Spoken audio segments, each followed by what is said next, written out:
Welcome back to the podcast, everyone. I'm your host, Tamara. Today we are discussing our April Buddy Read thriller title. If you would like to see this in video format without ad breaks, you'll need to head on over to Patreon and sign up.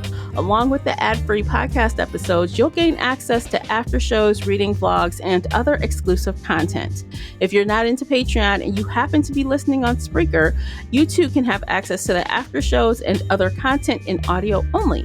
If you prefer videos, including reading vlogs, which require video, you should check out Patreon instead. Join me and my two co-hosts over on the Book Clubs app for even more book chats. Please subscribe and like the podcast wherever you're listening. If you'd like to reach out to me, you can find me everywhere at Shelf Addiction. Joining me today is feature co-host Classy from the Bookish Virtual Assistant. Welcome back, Classy. Hey, Tamara. How are you? Girl, I'm fine. That's a loaded question. I'm living. How are you? As the old folks say, I'm kicking but not high. All right, girl. Tell everyone where they can find you online. You can find me at Classy Green 1 on Instagram, Classy Green on Facebook and X, and Bookish Virtual Assistant on all of those social media platforms. Awesome. I still pause to say X. I still want to say Twitter. I know. Because it still is. But anywho. You know, everyone still calls it Twitter anyway. I know. It's just him. I think he's the only one that says that. Let's begin. Today we are discussing the book None of This Is True, written by Lisa Jewell. The audiobook is narrated by 10 different narrators, so I won't be saying them all. Let's just say it's a full cast. It was published on August 8th, 2023 by Atria Books and Simon & Schuster Audio in the US. The hardcover is 380 pages, and the unabridged audio is 10 hours and 20 minutes. Classy, would you kindly share the synopsis? Yes. Celebrating her 45th birthday at her local pub, popular podcaster Alex Summers crosses paths with an unassuming woman called Josie Fair. Josie, it turns out, is also celebrating her 45th birthday. They are, in fact, birthday twins. A few days later, Alex and Josie bump into each other again, this time outside Alex's children's school. Josie has been listening to Alex's podcast and thinks she might be an interesting subject for her series.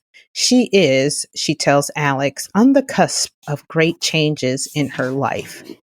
Josie's life appears to be strange and complicated, and although Alex finds her unsettling, she can't quite resist the temptation to keep making the podcast.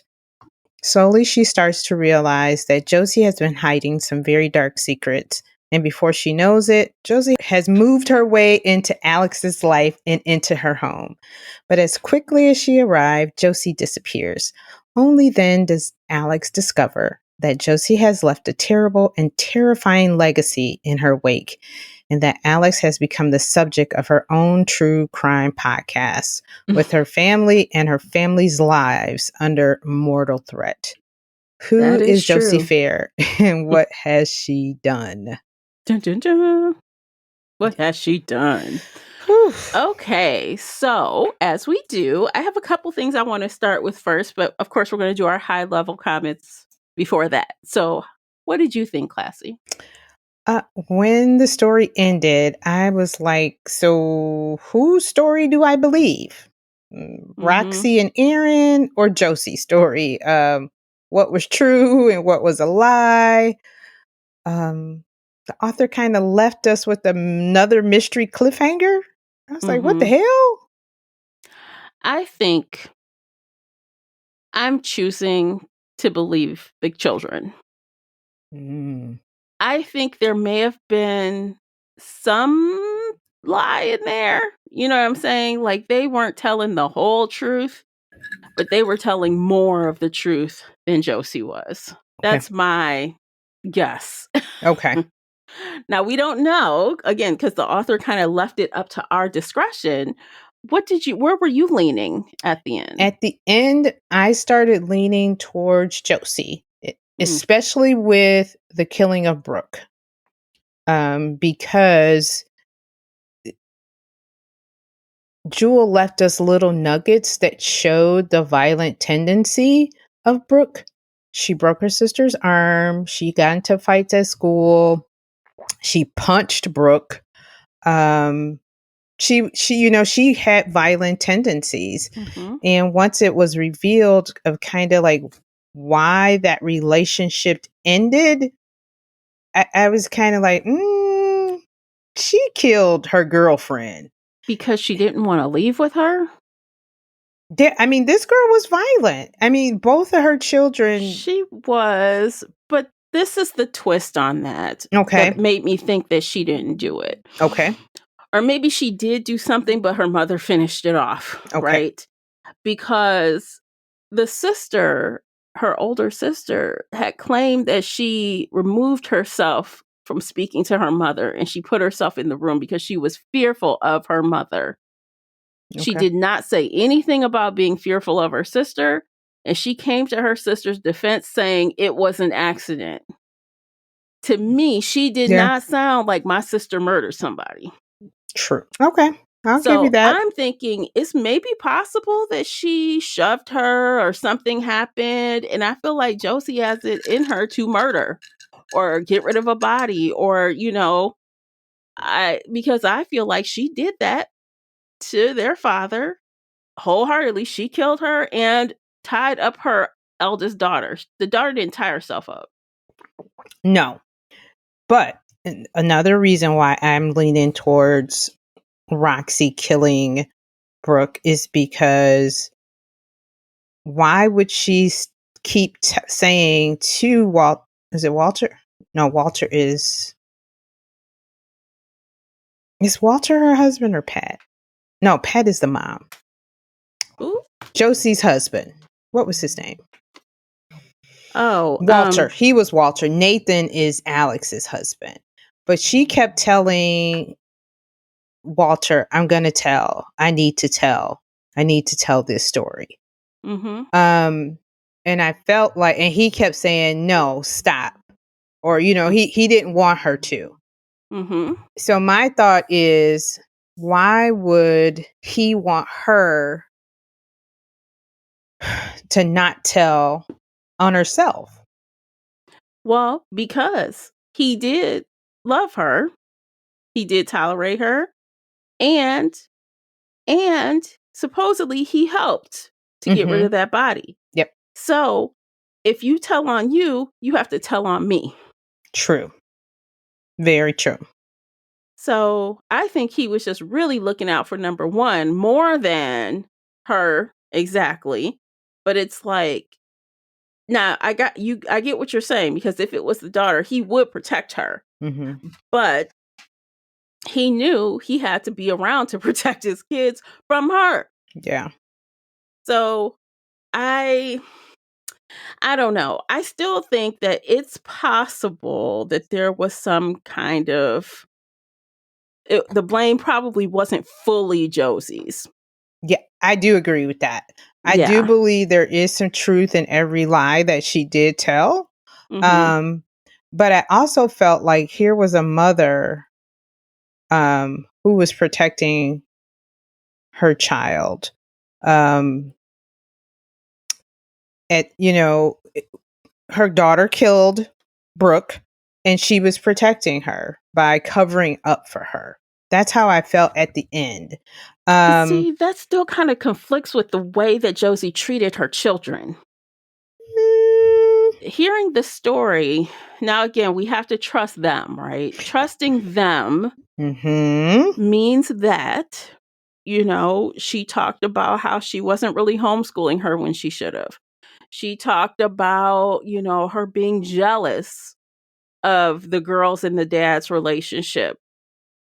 But that's Aaron's version. Again, that's what I was saying with this author and this unreliable narrator. But when would Roxy and Aaron would got together to talk about this? Because I was looking for a moment when they could have been together. I was looking for it. Who, when Roxy and Aaron?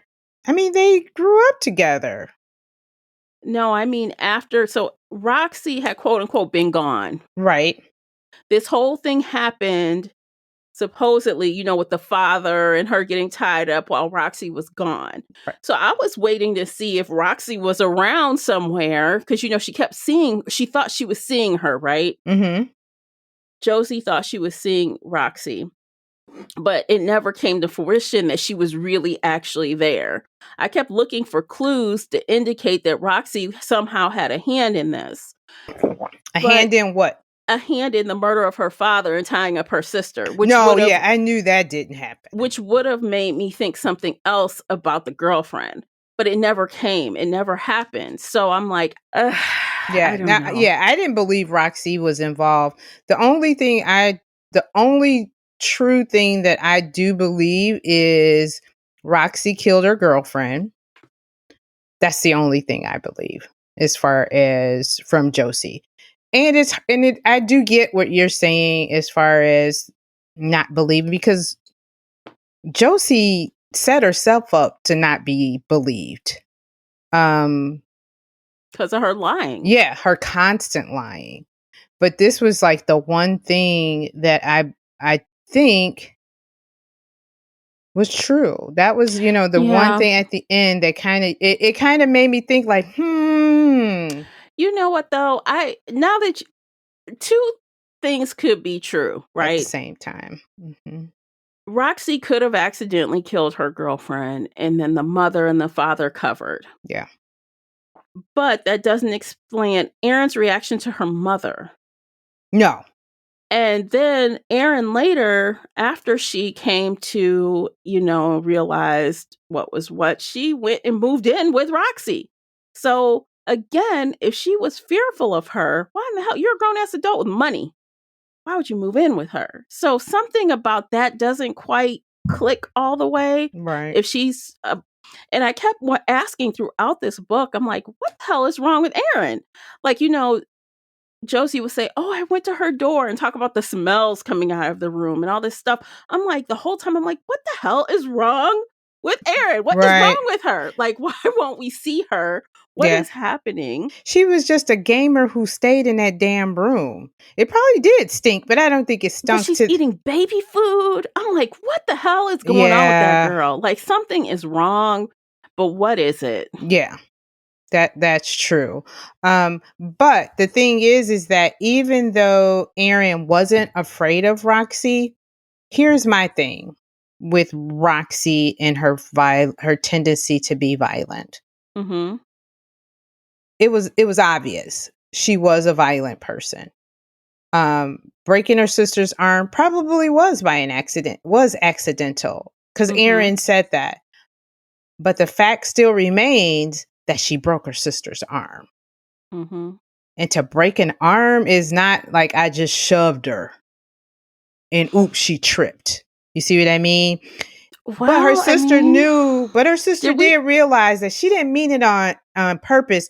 But when you are violent like that, in that click, it's like all of a sudden, I was mad I did it. And then all of a sudden it's like, damn, like Florida Evans, damn. I didn't broke my sister's arm. And now she's regretting what she did. And she probably was like, I'm sorry. And her sister realized, she just flips out every once in a while. She really didn't mean it, but she still has that underlying violent tendency.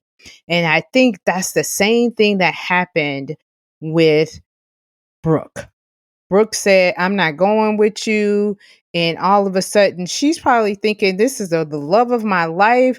We're going to run away together. And this says no. And she snaps off. She goes, fades to black. And all of a sudden, when she comes to, she has killed somebody. And then runs away. And right. I mean, because now she's covered. I get the part where you're saying and runs away, but now she has killed somebody and they've covered up for her. So she got kicked out of school, right? So she couldn't finish. So she had no reason to stay, which is like the reason why she wanted to leave to begin with. Right. I don't know. Okay, so what I'm going to do, audience, friends, I know, right? I on love this. Spotify, there is going to be a poll. Who do you think killed, what's her name? Brooke. Did you, and one of the answers are going to be Roxy. It's going to be Josie. And I'm going to put other. If I can pick a third one, I'll put someone else. Okay. I mean, it couldn't really be anyone else, but I'm curious to see what you guys think. Right. And I want to see. So if you've read this book, I want to know, Who do do you you think think? Classy is right or I am right? Although we kind of come in the middle too. We also say Yeah, because two it could things have can be been a true. combination. Or maybe I'll put the third is other, like as in two people had a hand in it kind of thing. Right. Well, there's definitely some accessory to the crime. Mm-hmm. And um and I mean, it was obvious that they loved their dad and their dad loved them. There was Mm-hmm. a He was a good close, father. yeah, he was a good father to them. And I believe that he would have done any and everything to protect his daughter. And he did love old crazy ass Josie. So, okay, so two things can be true about the father as well. Right.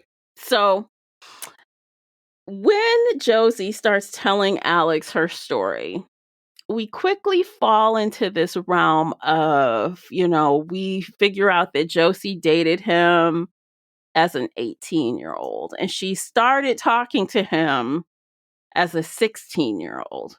Like he Yeah. gave her a present for her birthday or some mess and they were kind of hanging out. She was going to the bar. Now, of course, in the UK, you can drink younger than in the United States. They don't have a 21 limit. So this is in Mhm. the UK, y'all. So, Right? but he was giving a under 18-year-old alcohol. He was grooming her. Oh, definitely. And Josie felt extreme anger about that. Even though she might not have shared with Walter that she felt that way, she did feel that way. Yeah. And I also think that Josie is a liar. And I also think that she probably has been abusing her own children and running amok. So Walter was protecting his kids from her. Oh, So yeah, I do think definitely. Walter was a good dad and he was also a pedophile. Yeah, exactly. I agree. I have totally agree with you on that. Mhm. Regardless of what the mom said, because the mom Mhm. was like, she stole my man from me. She was a 16-year-old siren, basically. That don't quote. That is not what the mother said. I am, She basically said that though. yeah, In a roundabout way, she yeah, blamed her and daughter. right. And regardless of what you feel, Walter was Is an an old adult. ass He was man. in his 40s, dude, in his 40s. Thank you. And I And feel like there is no way in hell an 18-year-old girl could seduce a 40-year-old man. nope, nope, nope, nope. He knew what he was doing. Yep. And that's my biggest issue with this book is that I feel like the author did not follow through with the theme of him being a pedophile. Mhm. She allowed the other characters to victim blame, Yeah. and it felt like the author was changing the point of view when it came to Josie. And I'm okay with her being a bad person, but let's not excuse what happened. Let's not erase it Yeah. because she's a liar. Yep. That happened. Fact. Exactly. That I struggle. When you want to say struggle, the Yeah. struggle bus. Because I don't give two damns what you say about her being a seductress or I whatever. don't care. She That could have man was been what, like flashing the 20? goods. And as an adult, he should have said, "Get away from me, little girl." Thank you. Exactly. And he went from giving her drinks to marrying her. Mhm. Mhm. No, no, no, no, no. Mhm. The power dynamics between those two relationships. And I felt like now, if we want to talk about anything, she did this poorly. Mhm. Poorly. Mhm. And why I almost And this kind of ties into my feeling of kind of believing Josie at certain points. Because Okay. here you have this young girl who married this older man. And I believe she married him to escape her mother. She Because her did, because mother, her mother was trash. right. And you know, in here you got that that generational trauma. Mm-hmm. Mama put trauma on this child basically in the womb. You know, she didn't really want her. She act like she didn't know she was pregnant, whatever. And she may have. But you know, so Josie is traumatized from the beginning. And here she finds a savior. Here's an escape to get away from crazy ass Pat who really doesn't want me. And Mm-hmm. now all of a sudden she has come into herself and said, "You know what? I don't want to live this way anymore." This woman lived in blue jeans her whole damn time because she was stuck. Mm-hmm. She was stuck. She was stuck in that era of meeting this man. And now she has come into the realization of, you know what? I don't want to do this anymore. I need to come to my senses. Now, her taking her daughter's money, that, and that was the other part. You know, and I think too, with her being a victim, lying became a part of her survival, I would say, because it was like she needed to do certain, you know, or just kind of live certain things to survive as a teenager. You know, she was already ridiculed in her town Mm-hmm. because they lived in, I found out this council or estate or whatever is basically public housing. It's Okay. like the projects. It's like Section 8. So she was ridiculed. She, you know, she stole her mom's boyfriend. She got married to this older man. So yeah, and even her husband said she makes up stories to fit Yeah. her narrative. And I believe it's because I believe him though. yeah, I do believe. Oh, I definitely. believe him. She definitely um made up stories to fit her narrative because she really didn't have a childhood. She never really I think she made up Yeah. these stories to make herself seem better than what it was because she fucked up. I mean, she fucked up royally She by did in marrying. a lot of ways. Yeah. And the author showed us from pretty much day one that she was not someone to be trusted. Yeah. She did. Immediately, Yeah. I got the she's creepy vibe. Mhm. And then how she just infiltrated Alex's house and her family, and she's stealing shit out of her house. Why are you keeping trinkets? What is that? Like you're a murderer. When she Yes. started stealing shit, I'm like, "Oh, damn. Yeah. And She's it's like, killing do you want to folks." be her? Why are you stealing soap and So jewelry I know. and The so photos that her kids drew, pictures? Like, yeah, she was you were trying stealing. to be her. And honestly, Alex was an idiot.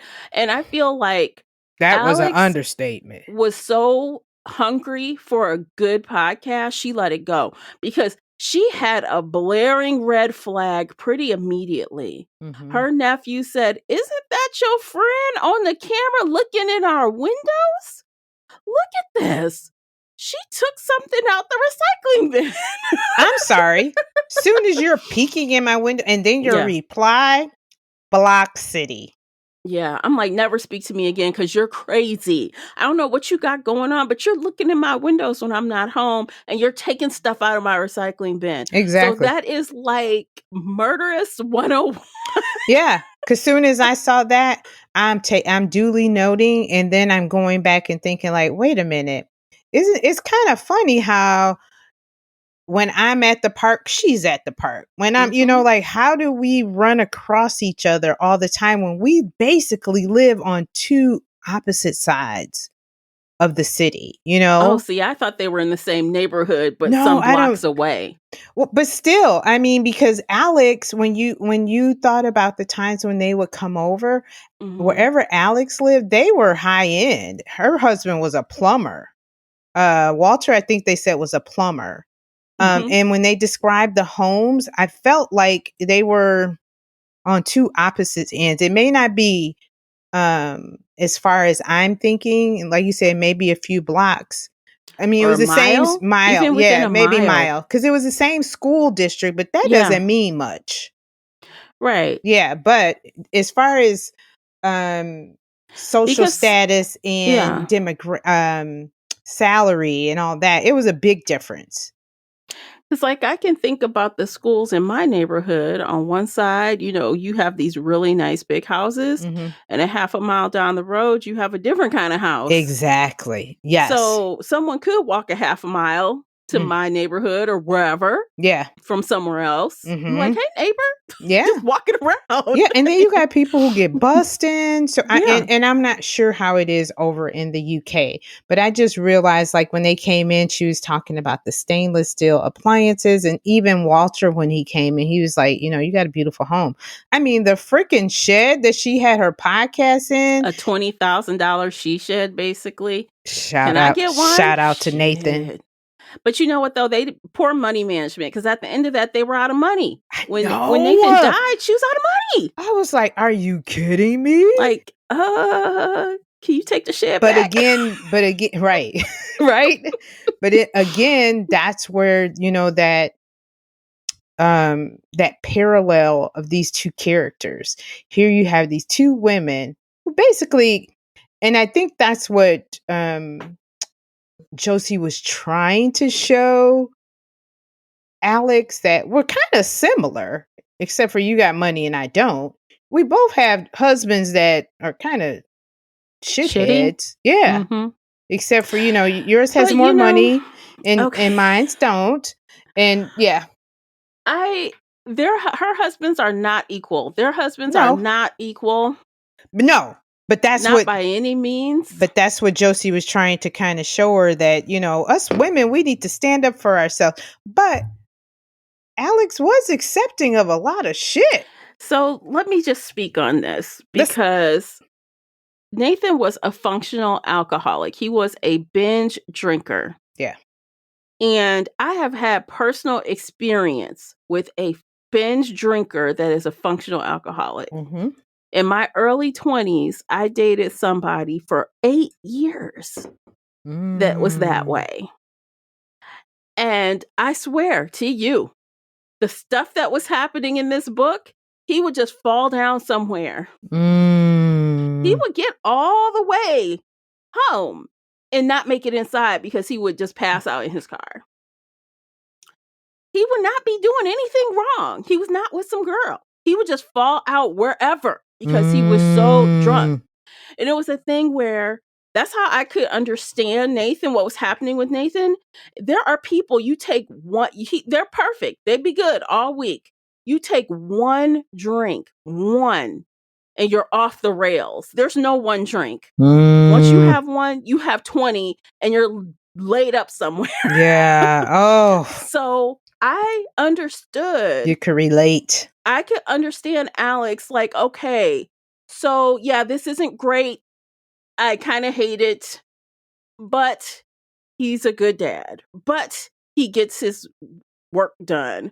But this, but that. You know what I'm saying? So I could not see Alex as dumb as Josie saw her. Like, Josie wanted Alex to just drop her man and to move on. Yeah. And sometimes it's not that simple. They had kids. Now we didn't have kids, obviously. I don't have no kids. But they had history. They had, Right. But and eventually you get there, you get tired. Yeah. And I think that's what the author was showing too, that everything wasn't perfect in Alex's life, which Josie thought at first. But until Josie started kind of pulling back the layers on Alex's life, she was like, oh shit. But she crazy. She is cuckoo for Cocoa Puffs. But she kind of felt like once she started, pulling the layers back in her mind, she felt like her and Alex were on the same level when it came to men. Why are you trying to help her? Why are you trying to help her? Y'all two peas in a pod. Just complain about your men together. Why are you trying to solve her problem? Yeah, and her solution. I'm like, mind your business. Mind the business that That's why I'm pays like, you. this is that what's it called? Single white female shit right here. What's Girl, happening? Does you she know want to what? wear your skin, Alex? What is it? I'm going to tell you one thing. Josie wasn't spending the night at my damn house. We will be calling the police. We will be calling whatever the heck they call them in the UK, detectives, the DA, whatever. We will be calling them, and you will be going home. Or not going home, but maybe a show. I mean, you know what I mean? And A if you shelter did, or it was only something. one day. You will not. Soon as I saw you wearing the same shit that I gave you 2 days ago, and you have clothes, and I have a washing machine. Like, this was the one moment, Alex, you should listen to your husband. She should have. She should have never. Okay, let's take a quick break. I want to continue talking about this It's a specific lot. topic. This book is there's so much to unpack. Yes, so let's take a quick break. By listening to the commercials, you are supporting the podcast. And don't forget to check out the book review journal available right now. We'll be right back. Today's episode is brought to you by the Shelf Addiction merch store. Check out all the bookish t-shirts, notebooks, mugs, and more. Don't miss out on these original designs, perfect for any book nerd. Support the podcast and visit shelfaddiction.com/merch and pick up your next favorite bookish item. Okay, we're back. So if Josie came to my house looking beat up and acting like she didn't want to call the police or whatever they call it in the UK, I would have been like, I'm sorry. I'll give you tonight to get your shit together, but we're calling in the morning. Or a hotel. Like, let's call her a hotel. I don't know if I would turn her away, like showing up like that, but the next day she would have been gone. She would have got one night out of me, maybe. And she would have been gone. Yeah. Because I would have been like, I would have made up a lie immediately. Yeah. Why she couldn't stay. And here's the other thing too about that story. Leon, like, listen to children and animals, please. Please. Leon got the creepy vibes from this woman. Who is that? Yeah, listen to your kids. She was looking in the window or standing outside your she shed when you were showing her husband. Come on, mama. Yes, you showing her husband in there and you eavesdropping. What's going on? Peeking in the window number 2. Number 2. I would have been like, are you kidding me? What the? No. And even her husband was like, something's missing. He's like, probably your creeper friend. Yeah, he called it out. He said she probably stole it. Noted. But like you said, she just thought this was going to launch her podcast. And I mean, it was. It was exciting. I mean, when you think about it, the recording of this podcast, the way Josie set it up, it was like every recording, she slowly revealed something each damn time. Mm-hmm. You know? So it was alluring. I get it, but there was just so many things. And I get the author played on this, but it was like, listen to kids and animals. They're pretty damn smart. And Leon was a young child. You know what I mean? You pay attention to children because they have good intuition. Yeah, the older girl didn't she was just kind of Mm-hmm. But that little one, I don't care how much time he sat in front of that electronic device, he still picked up on Josie's badass vibes. Mm-hmm. I don't know. I found myself extremely frustrated with Alex and her lack of ability to take control of that situation. Mm-hmm. I could not understand. And honestly, Josie was planning on staying even after she said my sisters are coming until she found proof in the husband's suit that he's snorting a little cocaine. Yeah. Because, he told her you need a plan. She was like, she said, a plan for I'm your not ass. making my plan is to stay right here until she found that. She's like, I got a new plan. I know. I'm going to show you how awful your husband is. Like, My thought was when she found an extra room in the house or, like in the study, like a bed or something, Mm-hmm. how the hell are you going to tell me, oh, I can stay? You got an extra room, bitch, if you don't get the fuck out of here? I'd have been just like that too. Like, look, I'm sorry that happened to you, but you don't live here. You don't live here, and you're not going to live The here. whole tone would have been totally different. Like, I've been nice. Yeah, it's time to go. Your dog is shitting and pissing. That would have, you know what? Honestly, if she had been there that long, that would have been the end. Your dog is dragging shit all around my house. And not just that, you feed him the good shit. That stuff she was feeding, that wasn't like some little wieners. You are feeding your dog prime human food. And now he has diarrhea. And then he had diarrhea in the bed. You're done. You and Fred. She fed him that dip. Y'all know the dip, the Mediterranean dip made with eggplant, baba ganoush or whatever. Yes. That was what she fed the dog. Girl, like, I'm never eating when that she again. said he did it in the bed, you're done. Yeah. Our friendship is done. We're done. What friendship? Our working relationship it's over. Done. It's over. I would have. Okay, so to be fair, in the end, she did get a stellar piece of work out of it. But at what price? I did not expect Nathan to die. I did. Did you? I did, because I'm like, first off, that is one thing I can give credit for. These true crime segments had me feeling like I was watching some on Netflix, because I could visualize him leaving the hotel. You see these things all the time. Yeah. Someone leaves the hotel. You see him on camera. They're talking to someone in a car you can't see. Yeah. They get in the car anyway, even though you could tell they don't really want to get in. They get in and you never see their ass again. They're gone. Yeah. Disappeared. Yeah. Unalived. But I knew it. I was hopeful. No, the minute they described him getting into that car after arguing in that whole evening, where is Alex? I want Alex. He drunk. He still want his wife. Girl, that hurt my heart. Yes. And then the minute they described him getting in that car, I said, he's gone. Unalived. I was hopeful because I felt like, it was one of those things where I knew that she was capable of that, but I was just hopeful that she wouldn't, because she cared so much about Alex. Like, would you really do that if you liked someone? Well, she claimed it was an accident. Whatever, bitch. She did. She claimed it wasn't on purpose. Yeah, that hurt. But I think she got rid of him so she could be her friend, but it didn't work out the way she wanted. And then she constantly like, maybe we can get back to where we were. Never. No, bitch. Bitch, you killed my husband. I never want to see your ass again. My life. Your ass is grass if I see you. On site. You don't want to run into me, because it's going to be a fight and you're going to lose. Girl, when she called her a basic motherfucking bitch.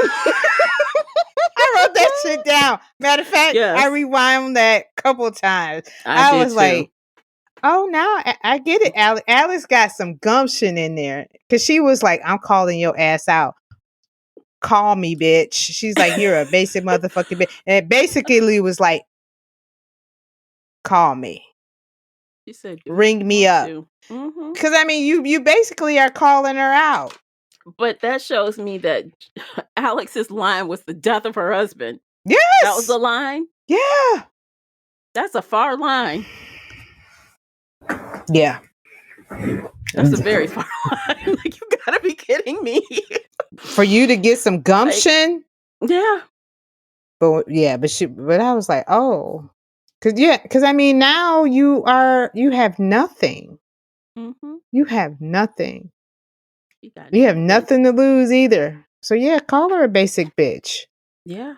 But of course, her podcast ended up being very successful. It went viral really quickly. Mm-hmm. And then it turned into, hey, Netflix original series. Mm-hmm. So she got her hit.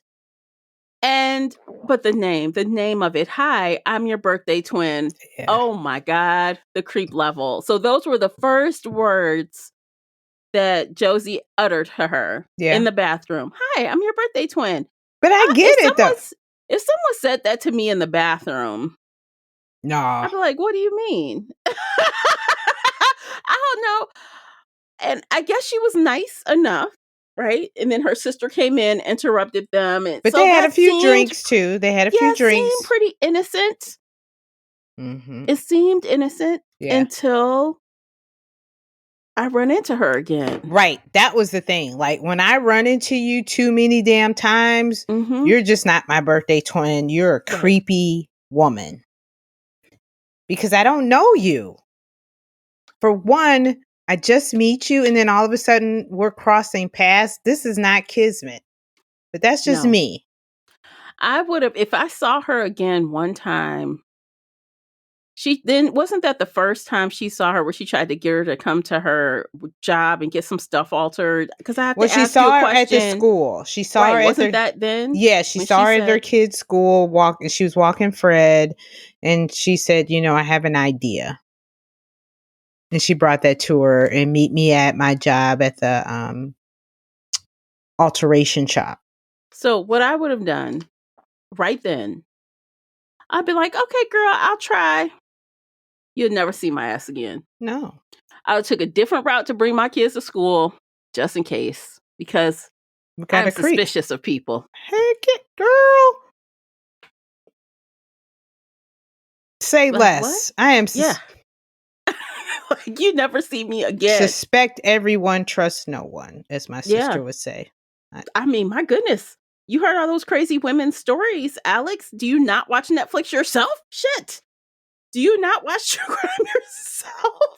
My God. Like, this is present day, essentially, this is happening. Yeah. 2020, exactly. 2019. Yeah. Right. Because then COVID, 2020. Right. And here's the thing, like, crazy doesn't get less crazy. Mm-mm. You know what I mean? Like, crazy is crazy. All day, every day. It does not, if anything, it gets crazier. It doesn't get less. Mm-hmm. So speaking of the virus, so this was Lisa Jewell's COVID book. Yeah, I saw, right? Like it seems like a lot of authors have their little COVID book. Mm-hmm. And I kind of, like enjoyed that little section where she kind of threw that in there. Cause I don't know about you, but did you kind of go back to like those times and you were like, yup? Or you started kind of thinking back to what was I doing during? Mm-hmm. Yeah. I wasn't writing a bestseller, that's for sure. That part. Doing that. That part. But yeah, it did. It made me reminisce when they would go like December 2020. And I was like, ooh, I remember. Yeah. And, those kind of, the thing about COVID, those are like little landmarks in your life where you do remember certain things. I can. 10 years, 20 years from now, people are going to remember that time. Yeah. They're not going to forget it anytime soon. No, December 20. Everything kind of flipped on his head for several years. Mm-hmm. Yeah. But yeah, I mean, just batshit crazy. That girl was crazy. Yeah. But again, it was, like we were talking about, two things can be, what did we say? Two things can be true at the same time. Yeah. Mm-hmm. And it is. It's hard to kind of tell. And what I will say that Lisa Jewell did, is it Lisa Jewell? It is Lisa Jewell. Mm-hmm. Lisa Jewell did with this book is she made the unreliable narrator. She did an awesome job. She did a phenomenal job with that. Because here you have basically you had a teenage girl who was groomed by a pedophile, regardless of what her mother says, who I think at one point was like, you know what? I was groomed. And she didn't realize it, and now she's trying to change her life. But the setup to this change was all the lies that she had put in place prior to her cusp of, in her life of changing her life. But she had already became known as a liar to her family. She was a liar. Yeah. So, Yeah, a big liar. mhm. And I think that's the thing is with those And a thief. She a liar, a thief, mhm, and she can't be trusted. So yeah. this leads us back to the beginning of our conversation. Like, no, just because she says her daughter lied and it was her, why would I believe you off rip? Why? What reason would I have to just take you at your word when you've Yeah. displayed yourself as this? And it could be, but unfortunately, when you show yourself to be a liar, people just don't believe you. They don't They believe don't. you. They don't. But And you could be telling the truth. You could be. exactly. And I think that was the thing about this book is that she possibly could be telling Mhm. the truth. But it's unbelievable because you've told so many lies that we Mhm. can't differentiate the lie from the truth. Right. And I think I had a little sympathy for her because she was groomed. And at certain points in her life, I believe she used lies to kind of protect herself and her image or her persona to kind of make herself out to be something that she wasn't. Yeah. But I yeah, do agree with that, but I also think at the ripe old age of what were they celebrating? The birthday 45. 45. You should understand you have to take responsibility for your actions as an adult. Mhm. Yeah, you probably should have had some therapy. You've had Oh, some things to work through, but you can't.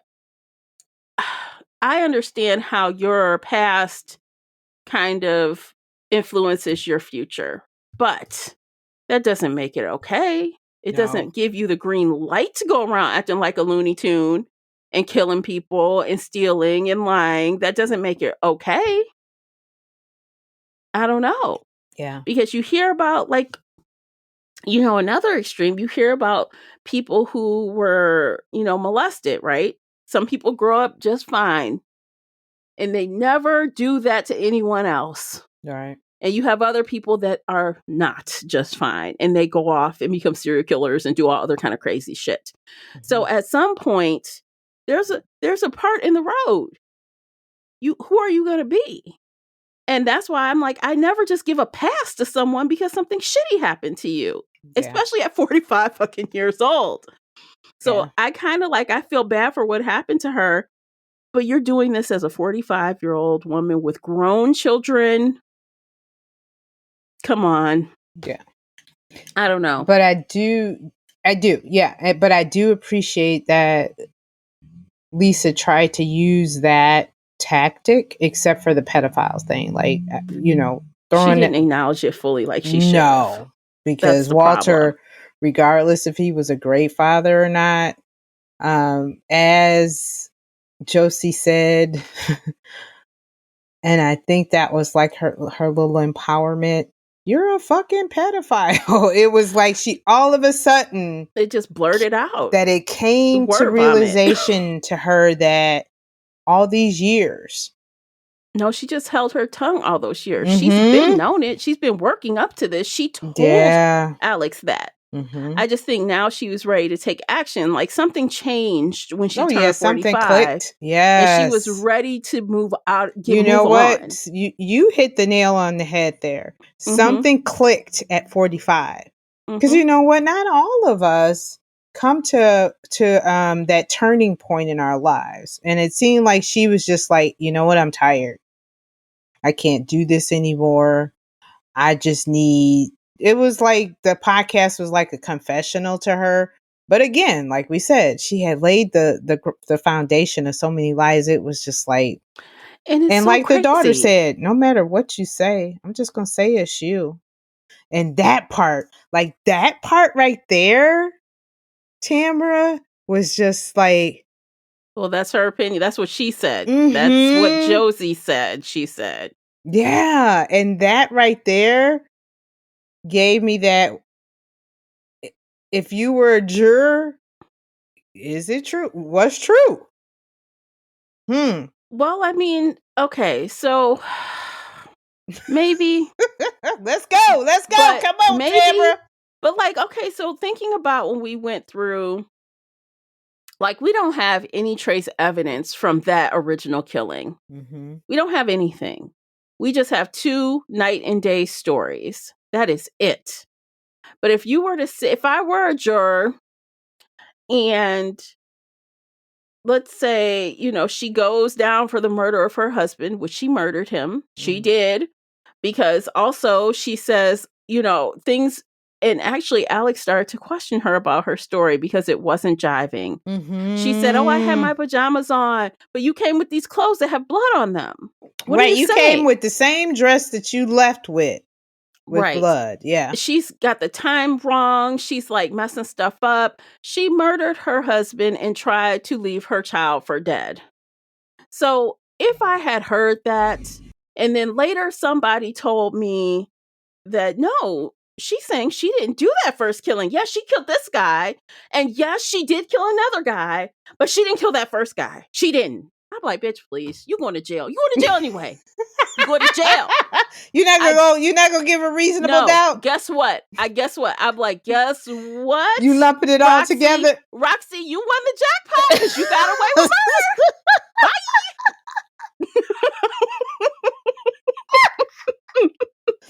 You basically was like, she fucked up 2 out of 3. Look, Roxy, if you did that, girl, you were a child. It doesn't make it right. But because your mother is so horrible and is a murderer of 2 other people, guess what? You just got away with murder. You just hit the lotto. It's your lucky day. The evidence. The evidence is gone. It's been so long. Right, because I think they said the dress was like fucking dust. Yeah, you touched it and it turned to dust. Yeah. The trace evidence was gone. So you got a known liar and killer versus someone who says she was abused. Yeah. Who are you going to believe? I know. And that was the thing. It was like, it was so hard because she possibly didn't. But you're a known fucking liar. Yes, she possibly did. But we'll never know. We'll never know. No. Which, when I was done with this book, I was like, Lisa Jewell, what the hell? Like, you left us. Now it's just a cliffhanger. But, I don't like that sometimes. Sometimes I don't like that feeling of something being left open-ended. Yeah. It definitely does create a lot of conversation around that ending. But sometimes, especially with true crime, I don't like it to be unfinished. I get annoyed with stories that I hear and they're like, and they never found the killer. I'm like, ugh. Who did it? Was it this person or that person? Who did it? That kind of thing annoys me. But the only thing I think that kind of let it go was that like I said, Josie was awful enough for me to be like, even if she didn't do the first one, oh fucking well. Yeah. Right. and you know what? We can agree on that. In the end, I felt like what you had done previously outweighs that Brooke kind of thing. Mm-hmm. Or not kind of thing, but that killing. Like, even if you didn't kill Brooke, you fucked up royally. Mm-hmm. Like, I don't even know what kind of absolution I can give you because you fucked up royally. Yeah. I mean, I do have that reasonable doubt, but like that scale is just like, do you have enough reasonable doubt to say not guilty? Yeah. Yeah. And like I said, I questioned that, but in the end, if I had to, she's going down for all of it. See, and that would be like, now, if she was a person that never killed anyone else, had not done those other things, then I think I would have waited. Exactly. Let's dissect this a little more. Right. But no, Heifer, you killed Nathan. And your husband. I accidentally gave him a higher dose. He was just so loud I had to give him more. Yeah, because he's a person who used drugs and alcohol. So of course you have to give him more to Yes. do what you think he should do. But you gave him Exactly. too much. Yep. And now he died. Yep. So you hired an actress to lure him. You lured him away, which is, what do you call that? It is premeditated. Exactly. You lured him away. Yep. So you did that, and then you Yeah. killed Nathan. You killed your husband. You tied your daughter up. She almost died. Yeah. Remember? If she hadn't been drinking dirty mop water, she would have Girl, died. she wasn't I drinking was like, just mop ew. water. She was drinking she was sucking on the strands of the mop. Ew, And I was disgusting. like, that was fucking sour And she don't even mop remember water. doing it. I cannot stand a sour. Folks, let me just tell you something. I can't stand a sour dish towel. Right. Let alone a sour ass mop. Look, the So only thing I could think was she had to be so desperate. And she blocked it out. She don't remember doing it. She had to be so desperate. I can't imagine being in that situation because I would just... You had to be God. to survive to suck on. Ooh. Yeah. That was so gross. Lisa Jewell, why you do that to us? Girl. It's gross. Ooh. That. So. And she probably inhaled some chemicals with it. You know, Yeah, mops aren't fully rinsed out. No, and all the bacteria and all the growth. That's why her ass so you was did all unconscious. that, and then we're really not sure if you did kill Brooke or not. So you have like at least 3 lives on the line here. That was attempted murder on her daughter. Her daughter had another day she would have been dead. Mm-hmm. They said they didn't think she was alive at first. She was in there for a week tied up. Yeah, and you just sitting somewhere in some house chilling. But I thought it was funny at the end. So here's my thought on the ending. Mm-hmm. When she's on the bus listening to 2 women who were watching the Netflix series, Mm-hmm. And thinking that the daughters were in on it, and she just rides off into the sunset. I was like, is this some damn Set It Off shit? I know Lisa probably doesn't know the movie Set It Off. Who rode off in the bus? Was it Jada Pinkett Smith or was it Vivica? I don't even remember, girl. That's how long it's been since I seen that movie. But that's all I thought. Like she was in the bus looking out the window, like I just remember going off the into shootout and everybody died. Yeah, that's all I thought of was, the Set It Off ending where she's just in the bus and she's just riding off into the sunset to live her Until life she put her without Fred. Else. Heifer. So this is the question: do you think that Josie will just grow old in obscurity and die, or do you think she's gonna latch on to someone else? Somebody else, because she strives for attention. She lives for attention. She needs validation. She needs attention. She will a quiet be caught. life is not for her. It's only going to take so long. She will be caught. Yeah. Because I agree with you. She will not be able to, even sitting there listening to those women talk. Oh, she was itching. I bet she was just like, I just want to say something. I just want to say something. Mad with that podcast. How dare you? I just want us to. I'm awful. You are, bitch. You are. Basic bitch is what you called me. Can't we just get back to where we were? No. I'm like, oh no, we cannot. You're psycho. You're psycho. No, we cannot, crazy. But no, I think she's just gonna find some other avenue. She's gonna latch on to somebody else somehow, some way. But no, she's not gonna just lie low and live in obscure. No. Honestly, I'm surprised she only took 10 grand. If there was 40 grand in that account, I'm surprised she didn't take all of it. You can't live off 10 grand. No. Not in 2020. No, and be a seamstress. It's because she was just a seamstress. Mm-hmm. Part-time. I'm surprised she didn't clean that account out, honestly. Part-time. Mm-hmm. Whew. Yeah, so, yeah, that was crazy. And for the first time ever, you guys, so neither one of us had our rating when we came on this podcast. I think the first time ever, both of us didn't have a rating when we sat down today. Mm-hmm. Yeah. Not But at all. before we do the rating, there was 2 more things I wanted to cover. I thought that the title was really tongue in cheek. Oh, definitely. None of this is true. Literally, none of this is true. Yeah. And none of Josie's story was true. No. It's like 2 things. None of this is true. Yeah. It's And like she meta. mentions it in the story at the end. I was like, okay. Thank you. Thank you very much. It's kind of meta a little bit. Yeah. Like, I thought that was cool. Yeah. Didn't like the cover. The cover was just like... Okay, let's take a look at the cover. So this cover in my hand, if you're on Patreon, you can see it. This is the UK cover. When I was in the UK, I picked this up. I saw that on the UK cover. On and it's your very, Instagram. Or was it TikTok? I was like, go ahead, Tamara. Yeah. I'm like, this is my first UK cover. Usually all my books are the US cover. But this cover is very different from the US cover. Yeah, the US cover stinks. I'm sorry. But the US cover, it looked like it was a neighborhood, right? Mm-hmm. Upside down neighborhood and a right side up neighborhood. Right. And so this looks like it's more of a cityscape with 2 women on it. I like that cover better. It is prettier. Yeah, I like it a lot better. Her lies will kill you. Yeah, when I saw that, I was like, yep.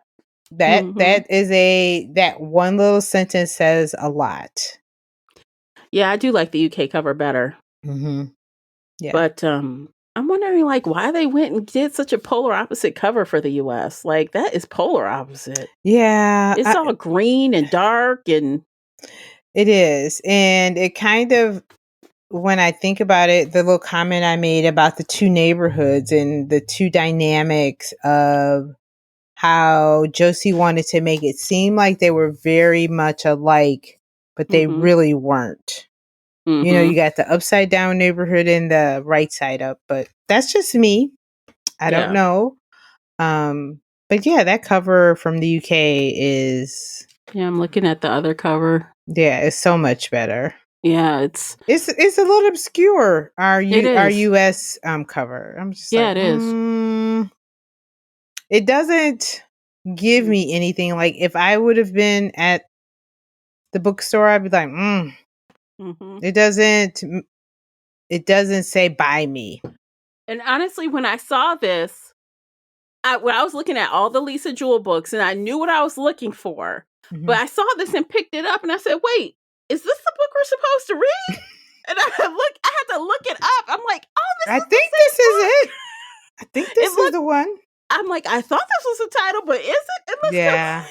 And I do like the cover from the UK because it has the 2 women. Let me look at the women again, because you have one that is... One is walking away. One is just standing there. They kind of look a little modern. Mm-hmm. Yeah. Okay, but I do like that one better. You know, like you said, with the cityscape in the background, and the women in shadow. Yes. Yeah, I do like that one better. But yeah, I hope we can talk about the narration of this book.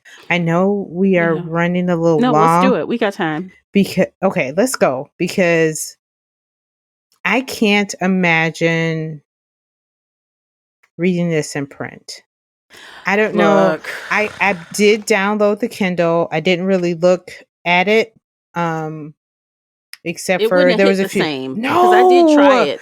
No, but I'm like, no, they couldn't have, because this full cast and the multimedia format that they use in the audiobook, chef's kiss. It was very good.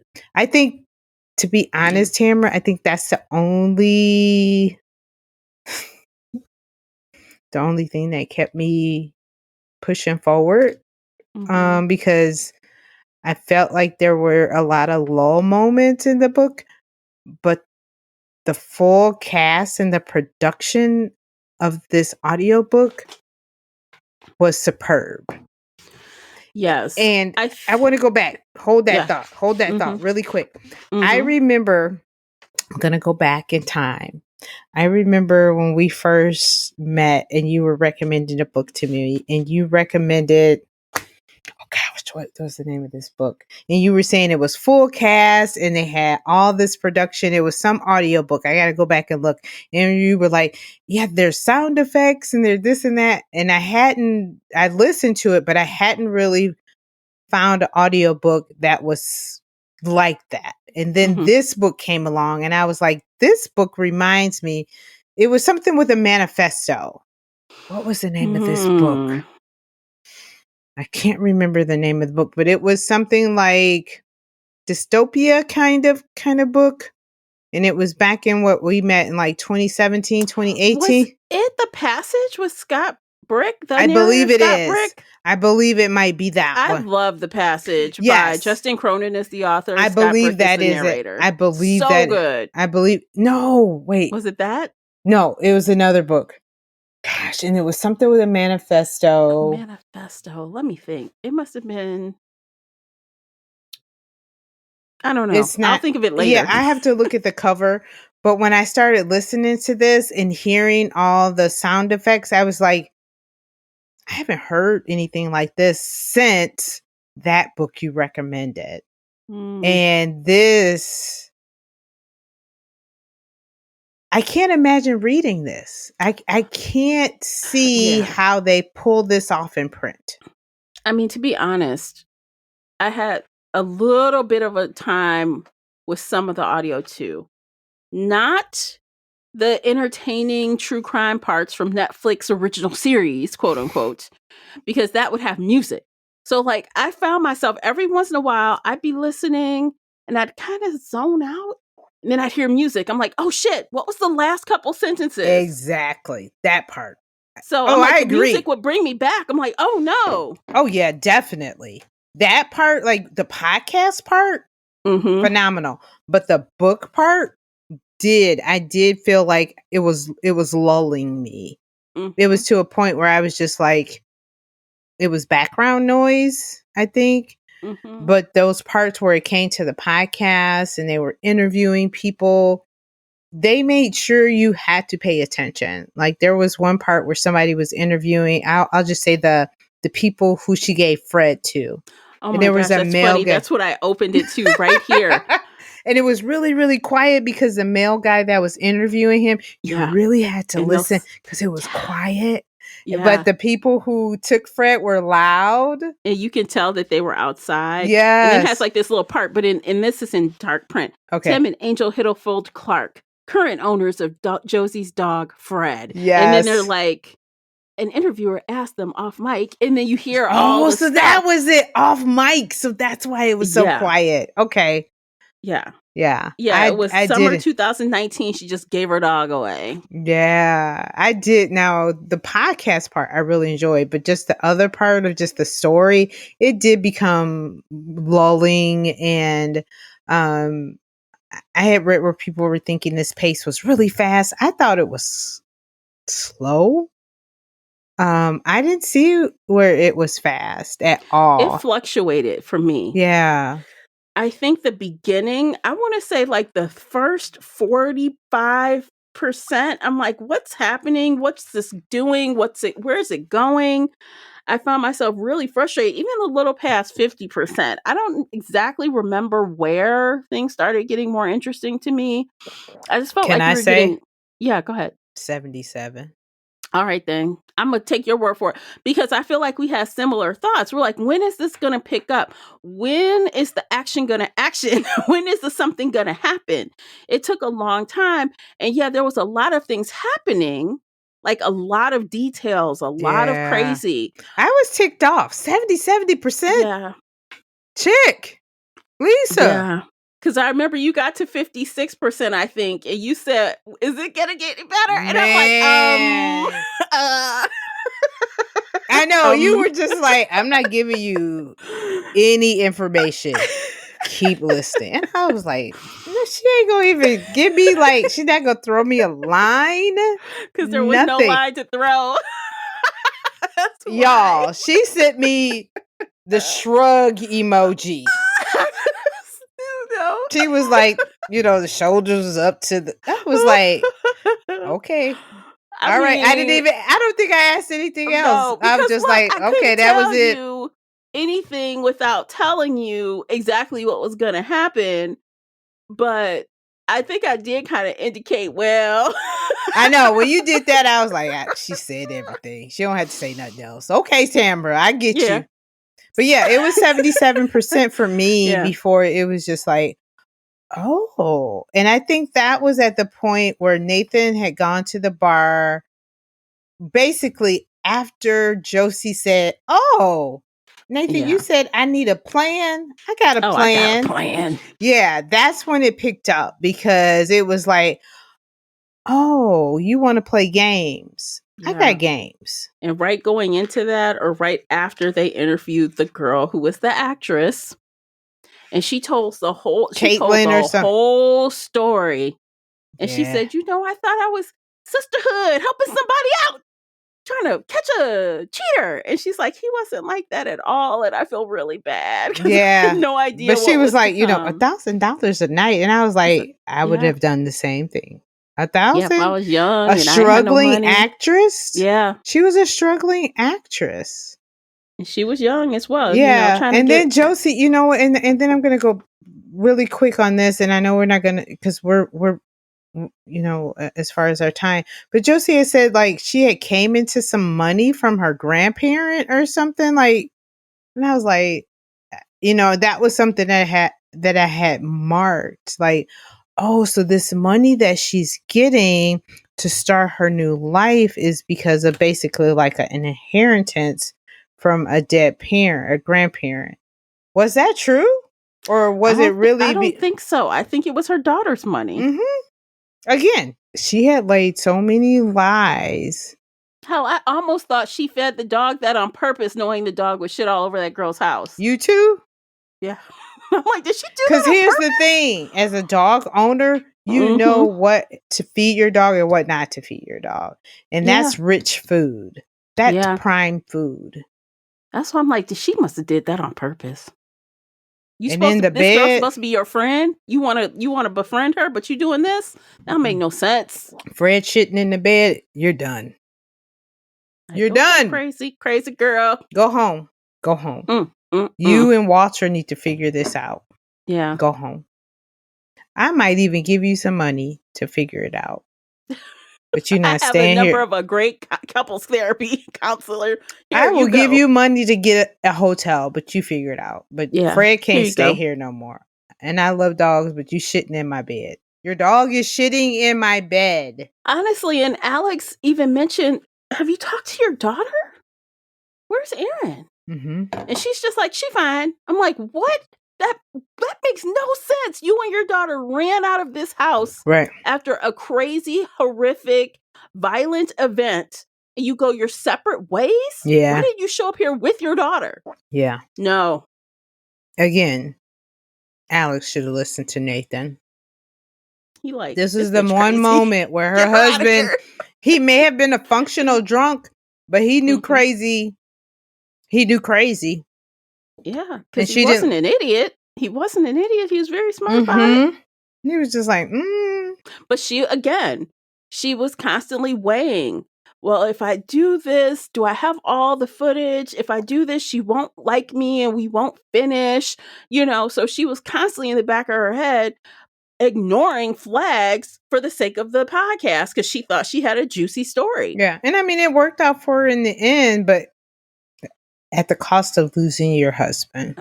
The father of your children. Kids don't have their dad anymore. Mm-mm. Hope that Netflix special was worth it. I hope it bought you millions. Yeah, it probably did, but Yeah. Okay. Should we go ahead and rate? None of this is true. Are you ready? I don't want to rate it. Right now, I'm still teetering. Okay, so this might be a record. Because I don't think we've done this before where we're just kind of on the fence. Let me just say this, you guys. So coming out of a book that I was disappointed there was no mystery, I had to look up again the definition of a thriller because this was not a mystery. We're just hearing the story of Josie and Alex, right? So the thriller is a type of mystery with As its name suggests, thrillers tend to be action-packed page turners with moments full of tension, anxiety, and fear. Without fail, they are plot-driven stories with plenty of plot twists. Okay, whereas a mystery may provide deep dive into the clues, blah, blah, blah, blah, blah. Thrillers give you just enough information to provide a convincing motive for the characters to get back to the action and the plot. That's from sellindorbooks.com/what is a thriller. I'll leave a link below if you want to check it out. So after kind of reiterating what a thriller was and making sure that I wasn't looking for a mystery when it's a thriller, Right. I think I felt a little more at ease with it because, again, like, I don't always have to solve something, Yeah. but I don't necessarily just like reading a bunch of drama without a mystery. Right. And there was none except for the end. It left us questioning, but not really. Mystery. Right. It's still not mystery, even though people have tagged this mystery. And the number 1 tag on Goodreads is thriller. The number 2 tag is mystery, excuse me. Right. So, I don't know. So I guess I would just say this is a thriller. I would not put this in the mystery category. I wouldn't either. Although some true crimes can be a mystery, this one is not. No. To me. No. The only mystery was Brooke. I felt like this was more of a psychological thriller. Mm-hmm. Because of the lies that she laid before us, because we're not sure what is a lie and what is true. So yeah, I wouldn't really make this a mystery because the mystery wasn't the focal point. It was something that kind of came at the end. Yes. It was more of a psychological thriller to me. And that is one of the tags that people tagged it as on Goodreads. It's just a little further down the list, but it is there. No mystery. Yeah, because we knew from the beginning that this chick was crazy as batshit crazy. Jinx. Right. If you were here, I'd pinch you. She was batshit crazy, and we knew it from the beginning. So there was no mystery to solve. We knew she would do something crazy. Yeah. But no, I would label it as psychological thriller. And I am still on the fence on my rating because I'm still kind of sitting with this because I felt like Lisa did some good things with the writing elements that she used, but I also feel like she dropped the ball, especially like a pedophile is a fucking pedophile. I'm just gonna say it. Yeah, I'm not giving a pass. I'm not giving a pedophile a pass on shit. I know. And I think the biggest fail, like we said, and I guess she did not dig at all into the nuance of Josie being a victim of that and the trauma of that. So that I agree. Part is missing. I totally agree. And I'm just going to be transparent as a victim, as a survivor. I won't even call myself a victim. As a survivor of this, yeah, like I did relate to her as a survivor of a pedophile. The grooming, the lies, the things you're told, so I did relate to Josie on that. But I felt like Lisa dropped the ball on this because she still tried to make Walter be likable. Yeah, she did. It seemed like that's what she was going for. And I'm sorry. Yeah, he could be a great father. And that's how I think I felt like I could, like she possibly was telling the truth. But her lies were so prominent in this story and so upfront that it was hard to believe her. Yeah, she wasn't a good person. No. So as an adult, she wasn't a good person. We don't know what she was like as a child. No. We don't have a clear vision of that. But as an adult, she was not good. No. And I think she tried to turn herself around, but she had done so much damage in the interim, to get there, that it was just hard to decipher truth from lie. Okay. I got my rating. Okay. Just after that, I got it. Okay. I'm no longer torn. I got it. Well, I'm glad. How about you? I think I am. Should we say it on 3? I feel like we're the same. Yeah, let's go. 1, 2, 3. 3. Yeah. It was fine. It was entertaining. It was high drama, but she missed the mark in something really important. Yeah. And it wasn't that fast paced. It wasn't. No, it was dragging ass. I'm just going to say it was dragging ass to me. And if you're going to put this kind of character in a book, then you need to go hard and figure out your focal point. And I felt like she missed that. You got a fucking pedophile. Yeah. You don't play with that. I hate that ending too, by the way. I hate that ambiguous ending. Yeah. I don't like it. Mm-hmm. I did too. Because I was just like, she left me with a cliffhanger mystery. Who do I believe? Who do I not believe? I don't really see you do.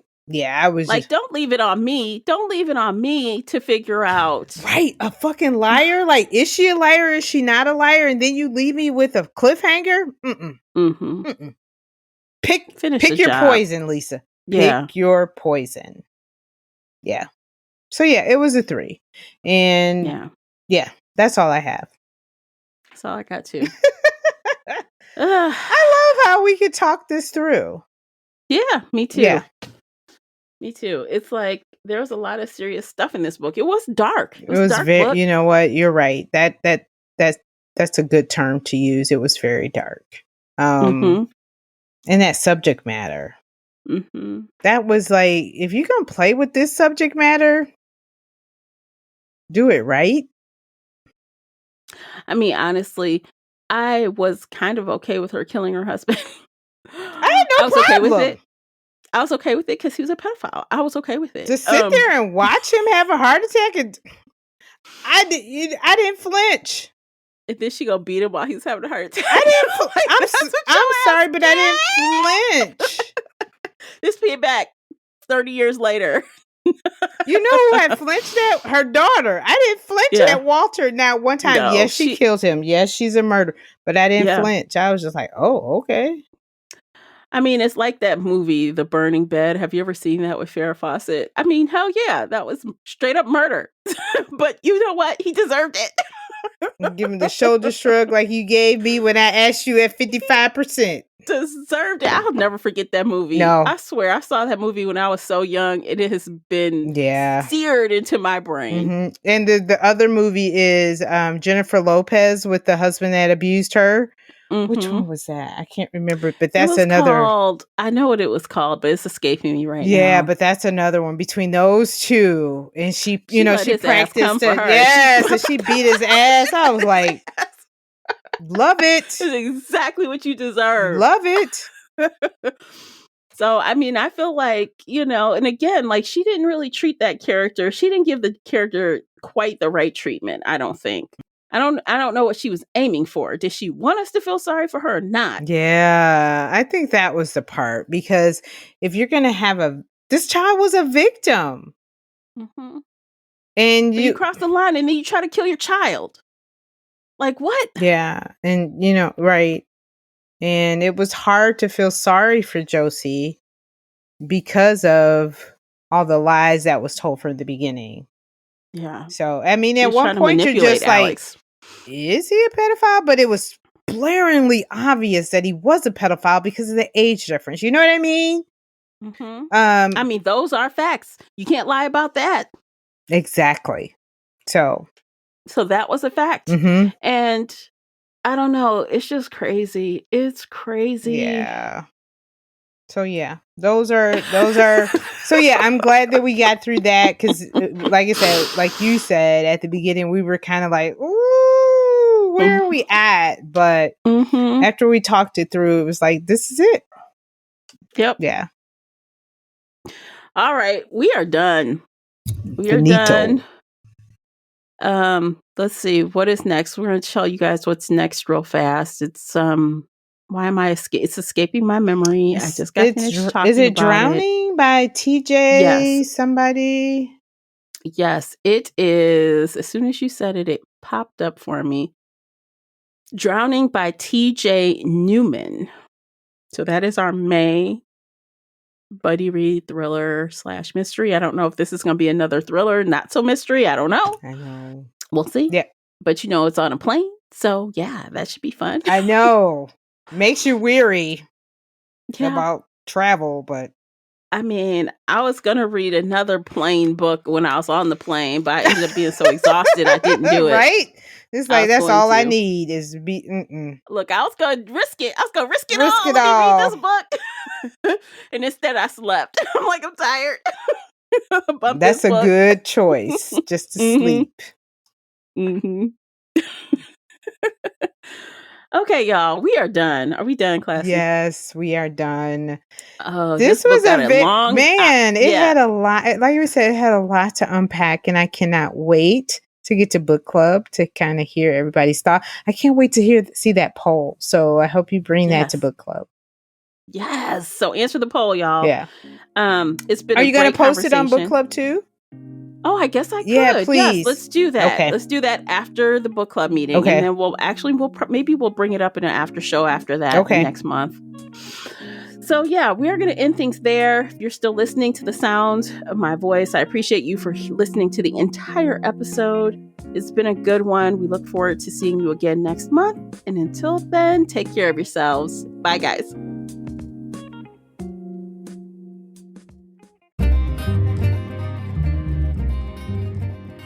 Did you enjoy today's episode? If so, please head over to Apple Podcast or Spotify and leave a positive 5-star review. It's a simple action that makes a big difference. You can also like this episode on your favorite podcast player or share it with your fellow bookworm friends on social media. Joining the Shelf Addiction Patreon family is another way to support us. For as little as $2 a month, you can help our team create even more amazing bookish content.